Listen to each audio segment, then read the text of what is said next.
ഭാരതീയ വിദ്യാനികേതൻ ഇടയ്ക്കോലി കോഴാനാൽ ഭഗവതി ക്ഷേത്രത്തിലെ മീനപ്പൂര മഹോത്സവത്തോടനുബന്ധിച്ച് നാരങ്ങ വിളക്ക് ദേശതാലപ്പൊലി നടന്നു.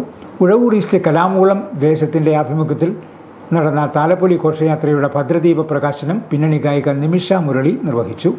വർണ്ണഗംഭീരമായ താലപ്പൊലിക്ക് ആരംഭം കുറിച്ച് വൈകിട്ട് 7 മണിയോടെ കലാമുകുളത്തു നിന്നും ആരംഭിച്ച താലപ്പൊലി ഘോഷയാത്രയിൽ ചെണ്ടമേളം, ഗരുഡൻ, ശിങ്കാരിമേളം, ആട്ടക്കാവടി, വീരനാട്യം തുടങ്ങിയ വിവിധതരം കലാരൂപങ്ങൾ അണിനിരന്നു.